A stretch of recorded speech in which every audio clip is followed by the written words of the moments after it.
Okay, so this is the third part of example 11-12. So this is the nitty-gritty part. We've already discussed how and why we need an even amount of Fe3 ions. So we're going to multiply the entire net ionic that we calculated up here by 2, okay?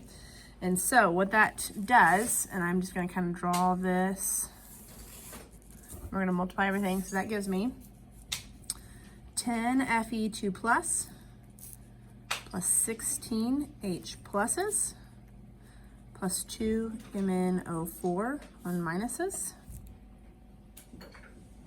Okay, yields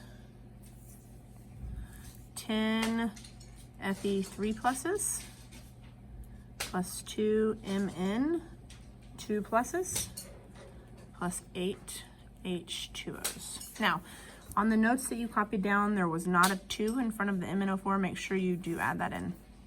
Okay, so that is the updated. Now, to figure out how many or what the original ions were, we need to think about the spectator ions, right? So what spectator ion would be with Fe2 plus? Well, based on our reactants, SO4. And because this specific formula creates a 1-to-1 ratio, we would need to add 10 SO4 minuses, or SO4 2 minuses to this side. Okay. H right here, an H plus. This is going to be with the sulfuric acid. So if I have 16 H's, and for every 2 of these, I need 1 SO4, I'm going to add 8 SO4 2 minuses. Very good. Last but not least, this is going to be potassium permanganate. I have 2 here, so I need to add 2 K pluses to that side. Whatever I add to the left side, okay, I need to add to the right side.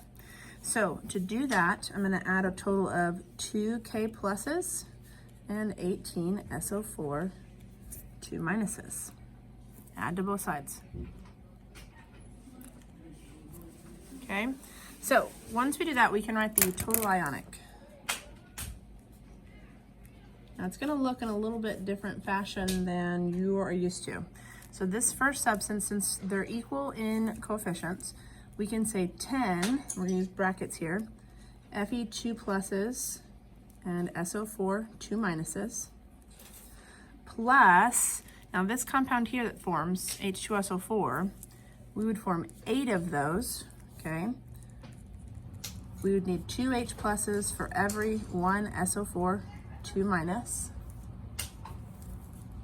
And then on this last part, since it's 1-to-1, it's going to be 2 K plus and MnO4 1 minus. This is just the reactant side. Remember, this is the total ionic.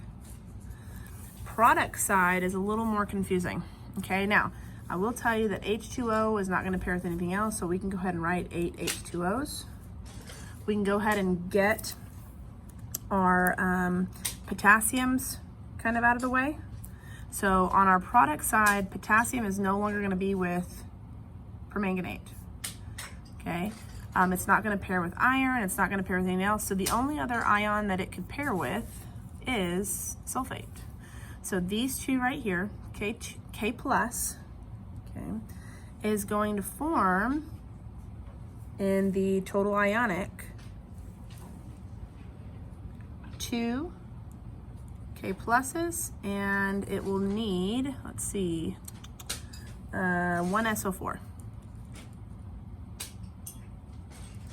Okay. So total ionic, that would break apart. Okay, so what's left? So we've used those two. We have 16 remaining. We know that this compound here is going to use 5 of the SO4s. So 5, let's say 10, sorry, Fe3 plus, and it will need actually 3 of those. So for every one of those, if we do 5 of those, that uses 15 of the 16. And then let's see where our last one is. Oh, Mn. Okay, so we get 2 Mn2 pluses Okay, so let's double check that we've added everything up. So we have 8 H2Os, we have K2SO4 forming here. We have 10 of those, uses 15 of those, so that's 15, 16, and then 17, 18 sulfates. Very good. So this is the total ionic. And you might have to watch that several times to kind of know how that were paired.